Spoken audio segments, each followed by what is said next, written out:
I believe that it is clear that Assad's forces were involved. There is information there that I can't discuss with you that is part of an intelligence document that I looked at, that took me a while to go through. I also sat with the Vice President of the United States for almost 2 hours. And what did Mr. Biden say? Well, I think Mr. Biden makes a very compelling argument, but of course I need to go through it myself, but he makes a very compelling argument about America's prestige and about what we need to do and about our credibility.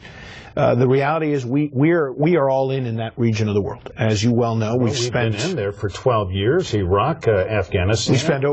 We've spent trillions of dollars in Afghanistan and Iraq. And part of the problem here is the total lack of credibility the American public has for government.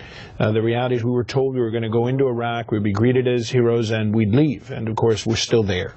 We're in Afghanistan. But if I may interrupt, isn't that part of what is making the American people and members of Congress so nervous, is that you can believe that you're going to go into some kind of a war setting? This is not war that the president's proposing. It is a limited military strike. But once you begin, who knows where it's going to end? Isn't that part of the problem? Well, Michael, let me use the three criterion that I use to make that I'm using, and we're working through together to make this. First off, is it in our vital national interest? Yes. I think that's an important question. Second is, what's our cost? And I don't mean just in dollars. Although I'm well aware that the Republican Congress cut all food stamps less than a month and a half ago. So I know the impact that could have in our communities. And if we don't have money for food stamps, how do we have money for this? Well, that's another issue. We can talk about that later. And then finally, our allies in the region. Israel will be our strongest ally in that region for the foreseeable future. Sure. Turkey is a very important partner, as is Saudi Arabia.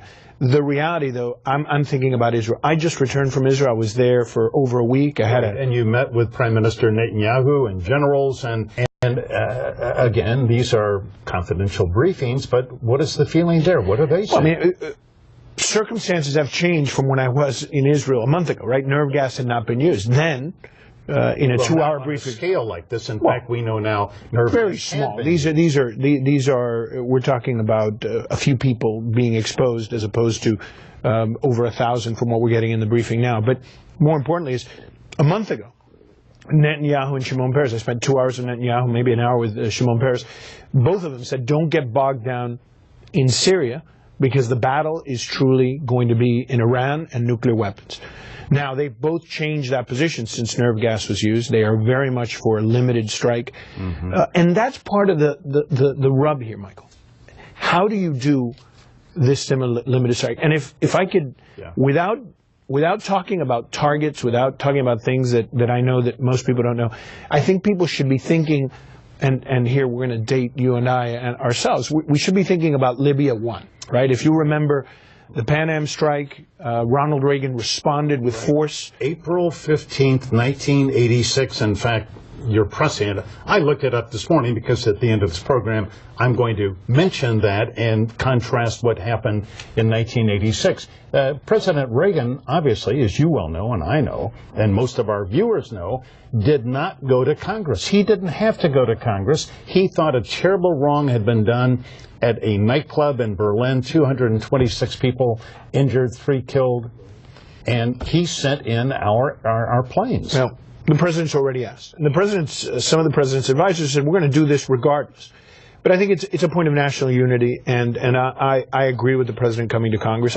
There's not a worse place to go. It is completely dysfunctional right now, but nonetheless, it's going to force people to take a stand. I mean, I've watched members of Congress that you and I know personally who have been advocating for going into Syria for 6 months to a year, and suddenly they're in disagreement. Now, what I will tell you about the Libya strike, Marco Rubio is one of them, of Florida. You can name names. All right.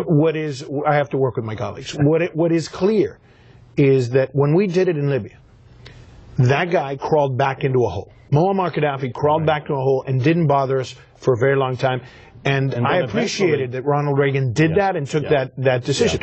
The president here wants national unity behind him because he's got much more at stake, right? You're striking this regime. We're not thinking of toppling this guy. The Israelis do not want us to take out Assad. All right. So it's important. Congressman, let me quote you something that Peggy Noonan, the excellent speechwriter for Ronald Reagan, wrote in yesterday's Wall Street Journal. Here, let's put it up on the screen. She said, "Here's why the American people are leaning against a military strike. 12 years of war, a sense that we are snake-bit in the Mideast. Iraq and Afghanistan didn't go well. Libya is lawless. In Egypt, we threw over a friend of 30 years to embrace the future. The future held the Muslim Brotherhood, unrest, and a military coup. Americans have grown more hard-eyed, more bottom-line and realistic, less romantic about foreign endeavors." Is she right? And she's right. She's absolutely right. Michael, I listened to constituents. What do they say? Look, my constituents are very skeptical. I mean, I would tell you it's 95% against. Those that write me on the internet are a little bit more positive, but not much more positive.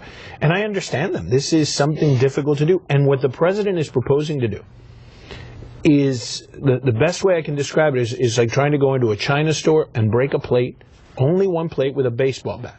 Wow. That is not an easy thing to do, and there are repercussions to it. But here's the point. This is a moral outrage. These are weapons that have not been used in a massive scale for over 100 years. This is something that the entire world agreed was unacceptable. Now, if we turn an eye to this, if we turn a blind eye to this, we I think are inviting other things, and I think there are other things at stake. Protecting Israel, letting people know where we stand with our ally, and our ally wants us to do this. Don't we tacitly encourage Iran to go ahead even faster to develop nuclear weapons? It is precisely that point. We need credibility. We're in the middle of negotiations with the Palestinians. We have to show that credibility. And we're in deep negotiations over Iran. Michael, if we slip up here, inevitably this leads to a confrontation with Iran 6 months to a year from now, which we are going to be in. If Iran has nuclear weapons, it is an unacceptable condition for the United States. I don't think that's a position of this administration. I think it's a position of the entire government of the United States. And my worry is, when you look at this situation, what message are we sending to our allies? What message are we sending to the world? Now, Michael, let us be clear. I am deeply skeptical that we can do what the president wants to do. I am deeply skeptical that our long-term interests are served in a place that is more complex than Israel itself. This is a place where you have Kurds, Alawites, Sunni, Shia, and their weaponed army, one working on one side. Who are the good guys here? Because Al-Qaeda is on our side in this conflict. And then you have Hezbollah on the other. And others. You know, before we run out of time, I want to put some numbers up on the screen. Congressman Garcia is encouraging you, wherever you live, whether it's in the 26th district or not, you'd like to hear from people. I would. Michael, I've heard a lot of very good folks on this. Some of my closest advisors. I had a call yesterday with veterans. My good friend Manuel Brana, a guy who's been retired, Armando Brana, has been retired from the military for years, sent me a long text talking about this. I'm interested in what people have to say. Some people have some very, and my family suffered through this. But in the end, you have to vote your conscience. Yeah, that's absolutely right. And this. I've been staying up nights reading material on this, listening to people's conversations. This is highly important. And if you can't call me, there's a Twitter account, there's a Facebook account. I'd love to hear from you. There are the numbers. Congressman Joe Garcia, thanks. We will be following what happens very closely, all of us. Thanks. Michael.